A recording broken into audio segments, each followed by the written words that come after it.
천국은 영원하죠. 시작이 언제인지도 모르고 끝이 언제인지도 모르고. 인생도 시작이 있고 끝이 있고, 다시 말하면 인간이 태어날 때가 있으면 죽을 때가 있더라고 말이에요. 영화나 드라마나 영국도 시작할 시간이 있고 끝나는 시간이 있잖아요. 이 나라의 정권도 시작할 때가 있고 끝날 때가 있어요. 그래서 지금 6공화국이 제발 끝나고 새로운 7공화국이 좀 시작돼야 되겠다. 이래서 막 개헌하자고 이렇게 하는 분들도 좀 있지 않습니까? 나라가 영원할 것 같아도 시작할 때가 있으면 끝날 때가 있더라고요. 역사적으로 애굽이라고 하는 세계 최강국, 그 다음 바벨론 제국 같은 거, 페르시아 제국 같은, 그리스 제국, 로마 제국 영원할 것 같았는데 벌써 없어져 버린 지가 오래됐어요. 성경을 보면 하나님께서 우주 만물을, 지금 우리가 보고 있는 이 세상 만물을 창조하시기도 했지만 반드시 완벽하게 끝내는 날이 있다라고 우리는 믿고 있습니다.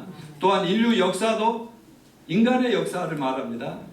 하나님 인간을 만들고 역사를 시작한 날이 있고 역사를 끝내는데 인간을 다 없애버리는 거 아니라 인간을 완성하는 이 지금 타락하고 미완성적인 작품들을 완성하는 그날이 있다고 성경에 예언하고 있습니다. 성경책도 몇 권으로 되어 있어요? 66권으로 되어 있는데 시작의 책이 창세기예요. 그래서 자동차 제네시스를 보면은 저건 창세기구나 그렇게 읽으면 돼요. 창세기가 제네시스고. 그러니까 창세기가 있고 또 마지막 책이 뭐예요? 계시록이죠. 요한계시록. 그래 창세기는 시작의 책이고 그 다음에 요한계시록은 완성의 책입니다. 그런데 요한계시록은 하늘로 승천하신 예수 그리스도께서 이 땅에 예수님을 믿고 세상에 하나님 나라를 전파하며 전도하며 영혼을 구원하는 데 힘쓰는 자기 자녀들과 종들을 위로하고 희망을 주기 위해서 하늘문을 활짝 열고 사도 요한이라는 제자에게 계시해 준 거예요. 보여준 거고 말씀을 들려준 걸 보고 들은 대로 기록한 것이 요한계시록입니다. 오늘 본문 22장 1절 5절의 핵심 내용과 교훈을 보면 여러분 천국이라고 하는 것은 예수 믿는 사람들의 궁극적인 목적지요.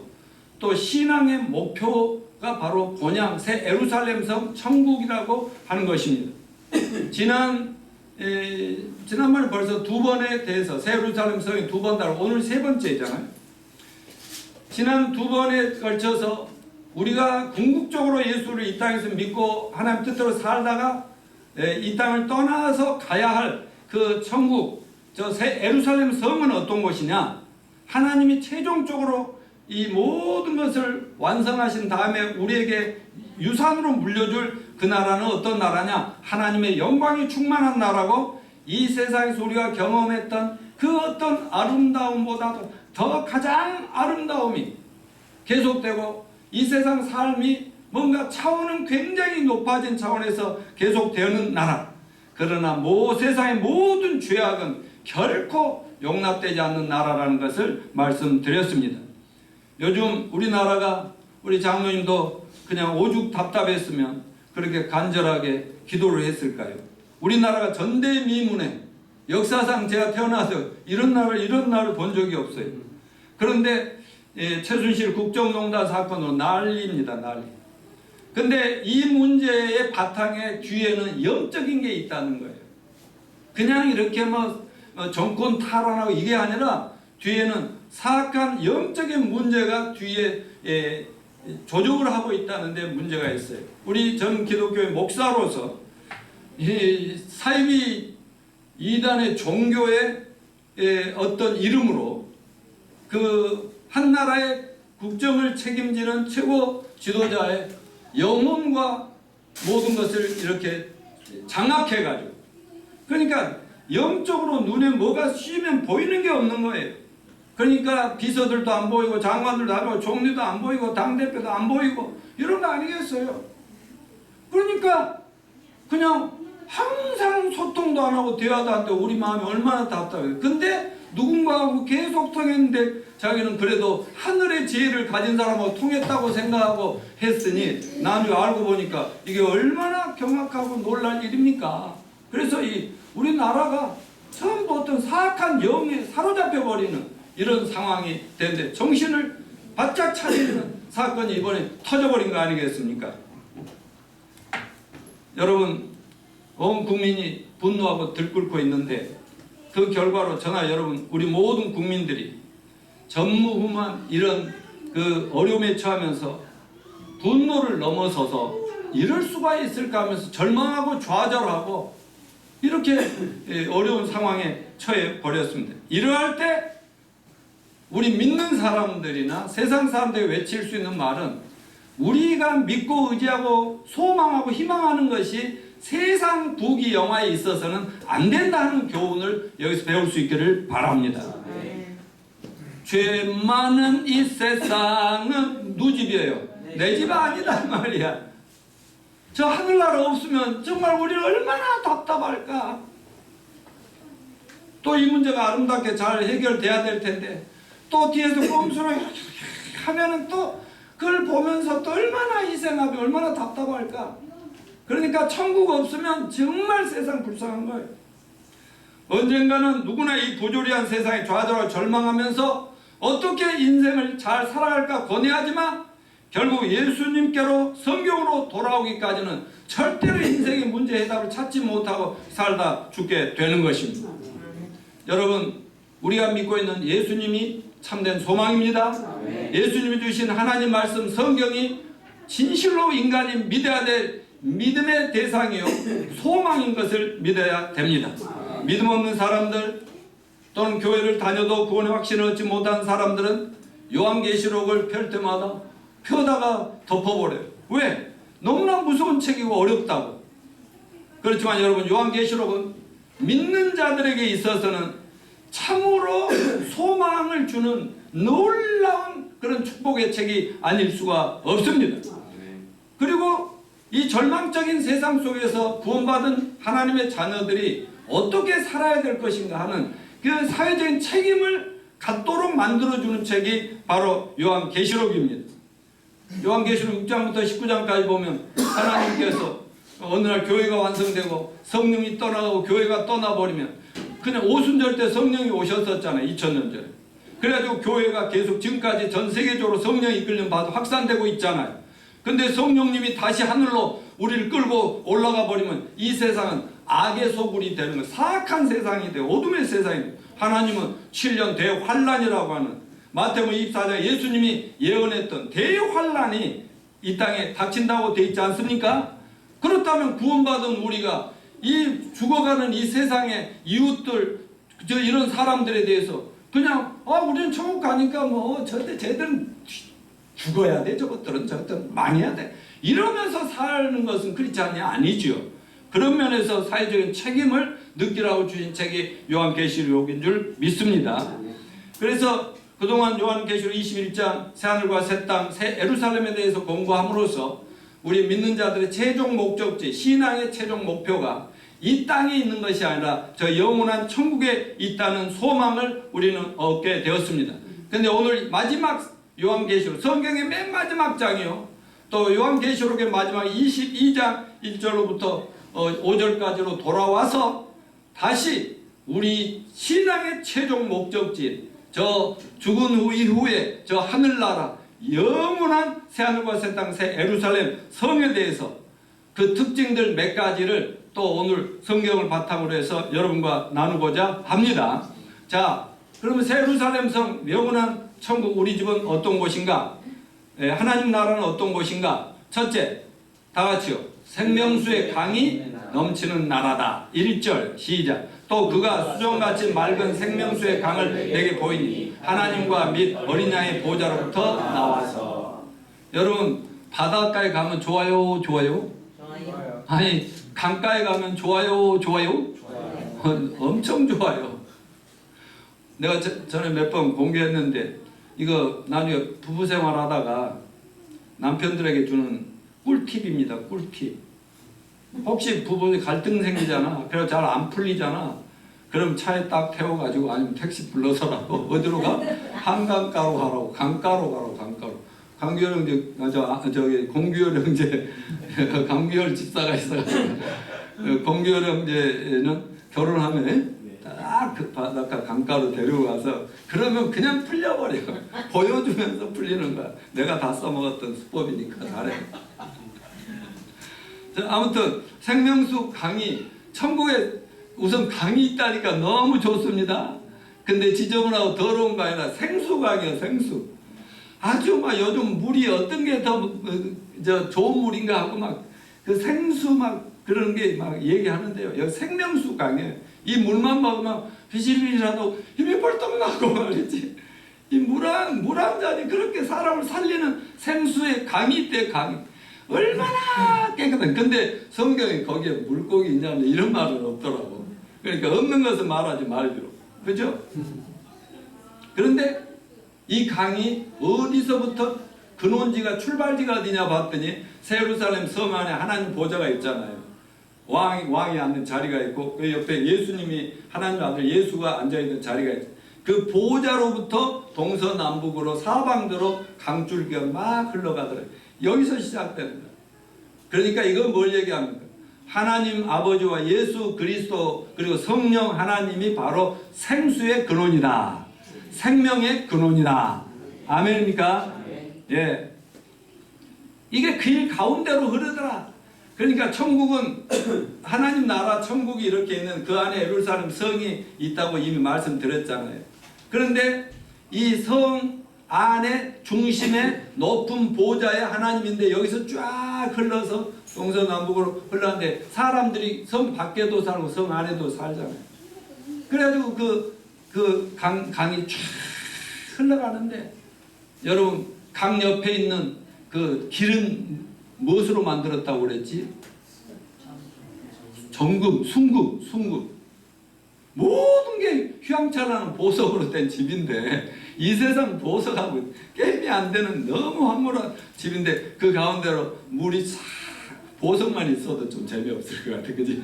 근데 강들이 싹 있어갖고 거기서 산책도 하고 얼마나 좋을지 모르겠어요. 여러분 예수 그리스도가 생명의 근원이심을 믿읍시다. 우리는 세상에 태어날 때 어떻게 태어나요? 죄와 허물로 죽은 상태에서 하나님과 분리돼서 태어납니다. 그런데 우리가 어느 날 복음을 듣고 교회 외침을 듣고 누군가의 전도지를 받고 누군가 이끌림 받아서 교회 와서 회개하고 예수님을 영접하면 누구를 만나게 되는 거예요? 예수님을 만나게 되고 예수님을 내 마음에 모시면 바로 생명수유 강의 근원 되시는 생명의 근원이신 하나님이 내 안에 오시니까 내 삶에 바로 생수의 강이 흘러 넘칠 수가 있다 그 말입니다. 아멘이죠. 그래서 갑자기 삶이 죽음이고 어둠이었던 우리가 갑자기 생명이 넘치고 희망이 넘치고 살아보자는 힘이 생기는 이런 역사를 우리 모두가 체험하고 있지 않습니까? 예, 여기 교회는 주님의 집입니다. 주님이 함께 하십니다. 그래서 예배 드리고 나면 어떤 힘도 생기는 거고 정말 거의 죽을 것 같은 마음도 희망을 갖는 그런 생명의 역사가 일어난다는 것을 잊지 마시길 바랍니다. 예수님께서 요한복음 10장 10절에서 뭐라 했어요? 따라하세요. 내가 온 것은 내 양으로 생명을 얻게 하고 더 풍성히 얻게 하려 함이니라. 이 생명은 영생 하나님의 생명이라 이거예요. 예수님을 영접하면 하나님의 생명, 이 세상 우리 육체의 생명하고 질과 차원이 다른 영원한 하나님의 생명이 내 안에 들어와서 바로 이제 내 삶을 완전히 변화시키고 정말 그 어둠, 그 죽음 상태에 있던 가정이 천국처럼 변화가 되고 내 인생에 막 짠하고 막 희망이 생기는 이런 역사가 일어나는 것입니다.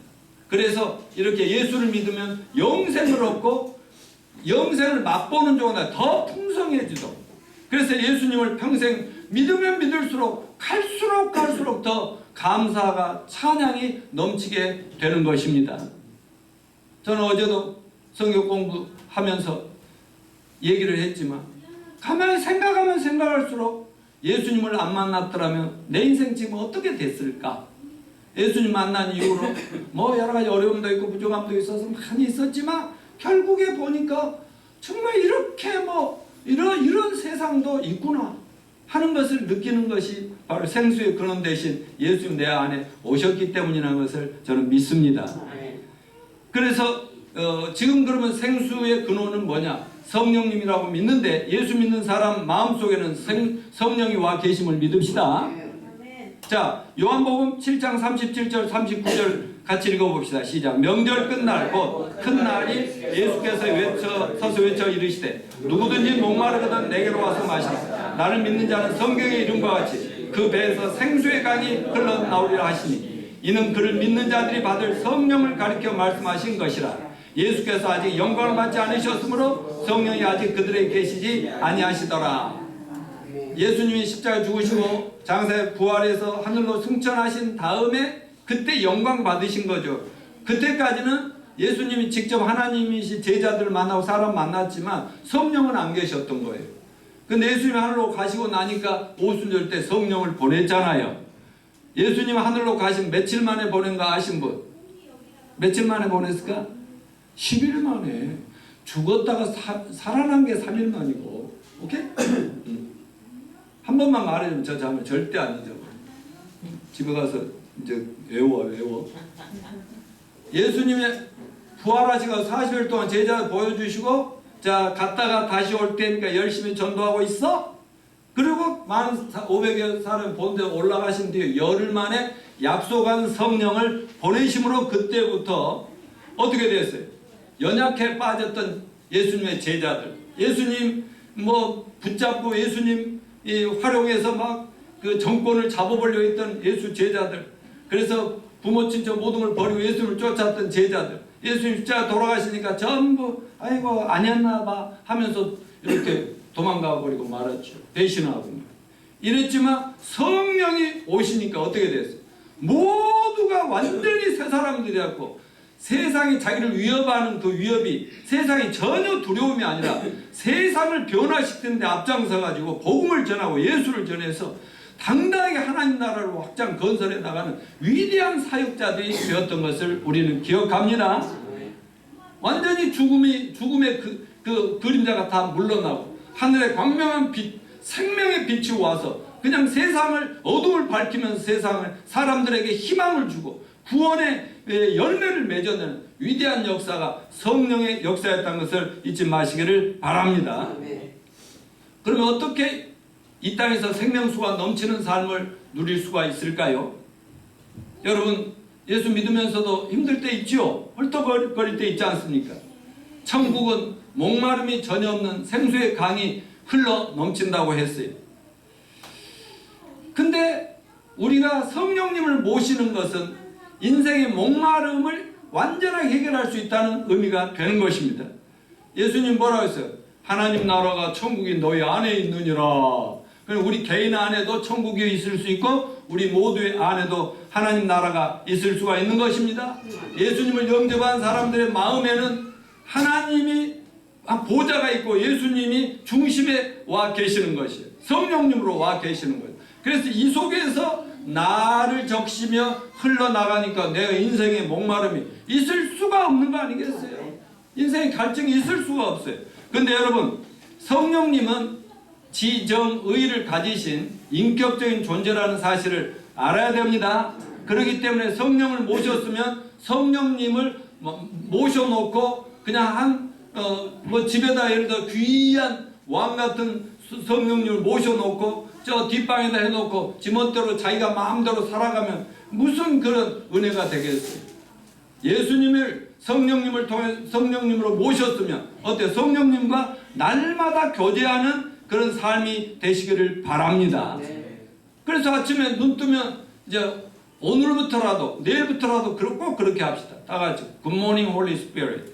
Good morning Holy Spirit. 근데 그 성령님 안녕하십니까? 그 말은 우리 한국말 안녕. 그럼 성령님이 안녕 못할 일이 뭐 있어? 하나님이 그 세상에 영향을 받혀서 뭐 있어? 그러니까 그 한국말로 여러분하고 하자고 하려다가 안녕하십니까? 안녕보다 성령은 그 자체가 평안이신데. 그래서 차라리 굿모닝, 좋은 아침입니다 성령님, 이게 더 낫지, 그지? 자, 다 같이 굿모닝 홀리 스피릿. 혼자 하는 거예요, 혼자. 그리고 어떻게 날마다 순간마다 시간마다 혼자 걸어다니면서도 시부렁 하는데 무슨 말을 하는, 성령님하고 대화하는 거예요. 아, 예수님 지금 예배당 이거 어떻게 해요?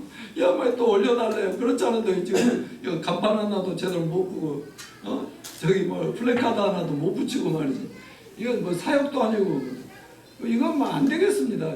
그리고 뭐 월세는 또 강남 복판이라고 또 비싸기는 이따 비싸고 말이지. 안 되겠습니다. 어떻게 해야 됩니까?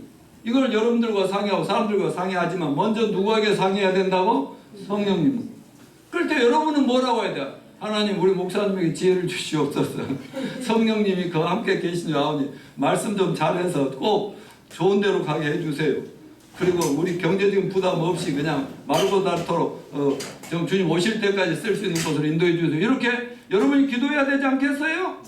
그리고 어려운 일이 있으면 하나님께 여쭤보고 물어보고 그렇게 하면서 생활하신다면 어려움이 없을 것이에요.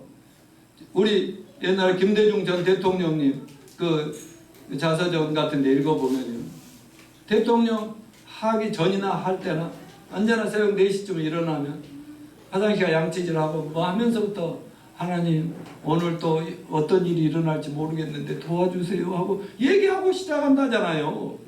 그리고 순간순간 어떤 사람들 보면 그런 사람도 있어요. 다니면서 이거 뭐 핸드폰으로 말하는 게 아니라 뭐 뭔가 이렇게 눈 감고 뭐 슈르슈르 하는 사람들이 있어요. 그 사람들은 아마 성령님하고 교제하는 거 아닌가 싶어요. 어떤 사악한 영과 대화하면 안 되고요. 그렇게 해서 우리가 성령님과 긴밀한 교제 속에 살아간다면 우리 인생의 목마름은 그칠 것이고 생수의 강이 배에서 흘러 넘치던 그래서 남을 나도 적시고 남을 풍성케 하는 저와 여러분이 될 줄로 믿습니다. 두 번째는 생명나무가 있는 나라예요. 강이 있으니까 강가에 나무가 있잖아요. 그 생명나무, 그 강마다 강 옆으로 쫙 나무들인데 나무 하나에 12과일이 열린대요. 보통 나무에서 과일나무에 한 가지만 열리잖아요. 근데 이 천국에 있는 생명수 강가에 있는 나무들은 거기에 12과일들이 열린답니다. 그리고 여기 이 세상처럼 거기에는 뭐 시간이 있고 1월, 2월, 뭐 12월 이런 게 있는 건 아닌데 달마다 열린단 말이에요. 그러니까 요한이 땅에서 천국의 그 미래의 완성된 모습을 보여주는데 받아서 기록한 거 아니에요? 그러니까 자기 눈에는 금방 사과가 있었는데 금방 바나나가 열리고 금방 복숭아가 열리고 막 이런 걸 보니까 자기 개념으로 달마다, 그러니까 자꾸 바뀌면서, 근데 온 천지가 과일 천국이야. 그래서 거기서는 과일과 생수만 먹고 사니까 거기서 뭐 무슨 암병 걸리겠어요, 안 걸리겠어요? 고기를 안 먹는데 햄버거 같은 거 있어요, 없어요? 그럼 먹을 필요가 없어요. 최고로 맛있는 거 물만 한 모금만 해도 더 이상 먹을 생각이에요. 과일 하나만 따먹어도 끝나요. 안 먹어도 이미 영생 얻은 부활한 몸입니다. 그런데 거기에 또 먹을 거 먹거리까지도 주셔도 얼마나 참 하나님 섬세하신지. 우리 몸이 부활해도 혓바닥은 있나 봐. 그 맛을 알게 해놨나 봐.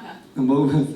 그러니까 근다고 해서 그게 먹으면서 막 이 세상처럼 하고 먹었으면 반드시 맛있는 거 먹고 더러운 거 싸고 이런 건 있을 것 같아, 없을 것 같아. 전혀 없는데 먹는데 맛은 즐기는데 아무 문제 없고 항상 행복하고 항상 즐겁고 권사님이 제일 좋아하시는 것 같아요. 여러분, 이 생명나무는 예수님과 그분의 말씀이 바로 생명나무인 줄로 믿습니다. 그 예수님과 우리가 친밀하고 말씀과 가까이 하면 우리 삶에 아름다운 과일 열매가 많이 맺힐 줄로 믿습니다. 세 번째, 다시는 뭐가 없는 나라? 저주가 없는 나라입니다. 자, 22장 3절에 뭐라고 했어요? 다시 저주가 없으며.